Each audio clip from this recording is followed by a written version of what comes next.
Ouais, peut-être que l'idée, c'est de montrer aussi au monde extérieur et aussi au peuple russe que le système russe n'est pas aussi étanche que ça. Et surtout que Poutine n'est plus Poutine. Parce que Poutine, il faut savoir qu'est-ce qui a fait Poutine. Quelle est la marque de fabrique de Poutine. C'est un nom sorti de pratiquement nulle part, mais qui a imprimé sa marque. Et aujourd'hui, les Russes considèrent que Poutine, il est comme un tsar, Pierre Ier ou Alexandre II, de par sa poigne, de par son idée de la nation. C'est une sorte de Terminator qui doit pour être à mesure d'assurer une sécurité d'acier. Or là, effectivement, il n'y arrive pas. Poutine a deux atouts.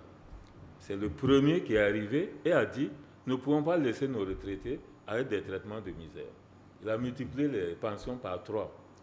Il les a même augmentés dernièrement encore. Aujourd'hui, les retraités constituent 30% du corps électoral. Qu'il neige ou qu'il y ait de blizzard, ceux-ci vont voter Poutine. Toujours. C'est une marge. Deuxièmement, Poutine est allé faire la guerre de Tchétchénie à sa manière. Il est le premier à avoir fait ça et il a réussi. Il a fait des choses incroyables, mais il a réussi. Du coup, il a cette aura d'inviolabilité, d'homme d'acier, etc. Et toutes les attaques, en fait, jusqu'à ces dernières années, on essayait de montrer qu'en fait, il a des failles.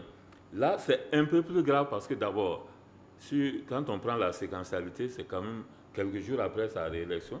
Donc, clairement, le message est en lien avec sa réélection aussi.